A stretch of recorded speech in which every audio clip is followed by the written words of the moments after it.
Goeiemôre, 5 November 2025.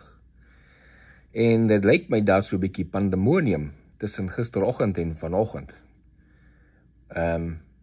In terme van die refugee aansoek, die aansoeke wat jy nou kan doen op die website, die Amerikaanse ambassade website in Suid-Afrika. Nou verstaan, baie mense kon glad nie eens inkom nie, of ander het tot by miskien die 9de punt gekom, en dan kon nie verder gaan nie, en so aan. Mense moet verstaan, skielik was daar nou duisende mense wat gelyktydig in die site probeer ingaan om sy aansoek in te sit, en dit overwhelm die system. So, as jy nie kon inkom en deurkom gisteraand of vandagoggend nie, dis wag net so 'n bietjie, dan sit jy jou goeders in. Dis maar net, onthou dis 'n computer system, die server kan net soveel mense op 'n slag hanteer, en hy was maar net overwhelm. So kom ons probeer gou net rustigheid kry daar, en 'n paar goeders antwoord oor wat gaan aan die gang op die oomblik. Ek sien sommer klaar, iemand sê, ek mors my tyd, want hy kan nog nie regkom op die eerste aansoek nie. En so gaan hulle voort met allerhande complaints. So, vir u, wat sê, ek mors net my tyd, is fyn, jy hoef nie jou tyd te mors nie, niemand verplig jou om die proses te volg nie, is vrywillig. As jy nie jou tyd wil mors nie, gaan dan met jou lewe normaal. En nou, ek verstaan nie hoekom jy nog, as jy nie jou tyd wil mors nie, hoekom jy so baie tyd op social media spandeer om die ding sleg te sê, die program en die system en alles sleg te sê, dan mors jou tyd daar ook. Ek verstaan nie daai konsep nie, miskien soek jy net aandag, ek weet nie, maar anyways. So, en dan die ander mense wat probleme het, dink net aan die ding, aan die system, dit is 'n logiese system, dit kan vashak, want daar is obviously baie mense wat die system overwhelm op die oomblik. 'n paar belangrike punte wat ek gesien het, net van gister en vanoggend.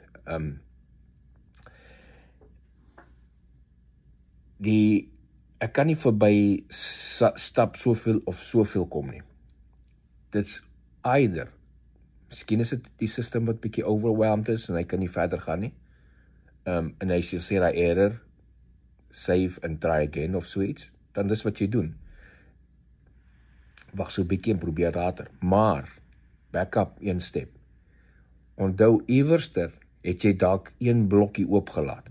Onthou, elke liewe blokkie, elke vraag moet 'n antwoord in hê. Daar moet inligting daarin wees.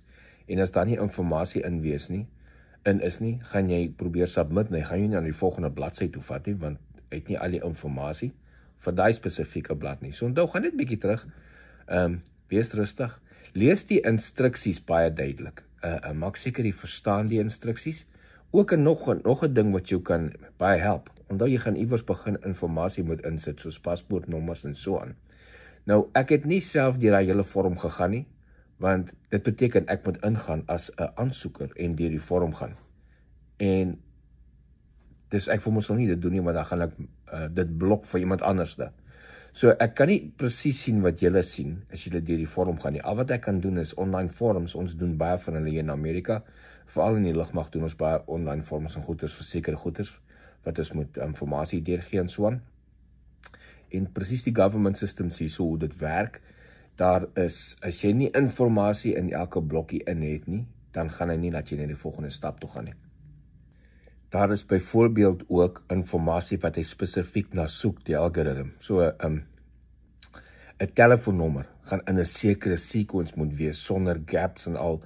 En partykeer as jy klik hover oor die box, of daar's 'n inligting, sal hy vir jou sê, in watse formaat jy moet insit. Ek weet nie, ek vermoed hulle gaan jou vra vir paspoortnommers en al die tipe van ding. Hou dit by daan, so kry enige inligting wat jy dink hulle kan versoek op daai aansoek, hou dit by jou. Hou dit gereed, dat jy nie afpad deur die vorm gaan, en nou vra hulle byvoorbeeld, ek soek jou paspoort inligting, nou moet jy eers gaan soek daar in die kas waar jy het geberg het, of in die kluis. Nou stap jy weg van jou rekenaar af vir 10-15 minute, of whatever, om jou goed te gaan soek, en die rekenaar, die system sien, jy's nie active nie, en dan skakel hy af. So onthou, as jy alles byderhand het, vooraf, en jy gaan deur, en dan kom op 'n punt wat hy sê error, hy kan nie submit nie, is dit 10-1, die server wat overwhelmed is deur baie mense. Probeer 'n bietjie later weer, maar kyk net terug as elke blokkie ingevul is en dat die inligting wat daarin is pertinent is tot daai spesifieke vraag, want die algoritme sal sekere goeders wil sien. En dan obviously, ek hoef security vir mense te sê nie, maar dit in Engels wees en enige goeders.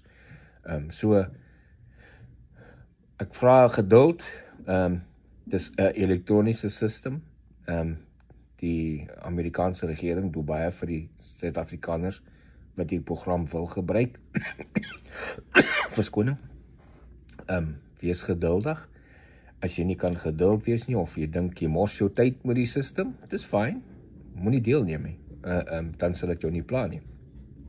Vir die ander, onthou, die laaste punt wat ek wil maak is, baie vrae. Ek het al 'n e-mail gekry van die Kenyans af en so, moet ek weer aansoek doen. Daarin sê baie duidelik. At this time, individuals who meet all the above criteria would like to be considered and to have not yet been contacted by USRAP partner to initiate referral should complete online. Met ander woorde, as jy nog absoluut niks van niemand gehoor het nie, kan jy aansoek doen. As jy al 'n oproep of 'n e-mail van enige van die Americans of die Kenyans gekry het of die Amerikaanse ambassade gekry het, moet nie aansoek doen nie, moet nie die vorm invul nie, want dit het so goed. Net die wat nog absoluut niks gehoor het nie. Onthou, want ek sien baie mense vra, ek het al 'n e-mail van hulle afgekry, maar nog nie verdere kontak nie, moet ek aansoek doen nie. Dit sê baie duidelik, as jy nog glad nie op enige kontak gekry het nie, moenie. So even if you have already submitted a statement of interest via the link previously shared, if you are still interested to participate, we have not yet been contacted by a referring or processing partner to take action, then you apply. So dit is baie duidelik. Enige oproep wat jy gekry het of e-mail beteken, moenie weer die ding invul nie, want dan blok jy die hele system. En dit kan jou aansoek vertraag. Nou, as jy dalk wil 'n verandering maak, met ander woorde, jy het eerste keer aansoek gedoen, net jy en jou vrou en jou dogter. Maar nou sê jy, ek wil my seun ook saamvat, wat ek nie voorheen opgehad het nie, of my ouers, wat afhanklik van my is, wat ek nie voorheen opgehad het nie. Moenie die ding weer invul, omdat dit nou 'n bietjie 'n nuwer groep mense is nie. Jy sort dit uit met die proses wanneer jy mee besig is, wanneer jy gaan vir interviews en so aan in daai proses. So moenie 'n nuwe aansoek insit as jy enige ander kontak van hulle af gehad het nie. Hoop julle kom reg. Onthou, dis 'n computer system, wees geduldig bietjie, die goed sal deurgaan. Sien julle later.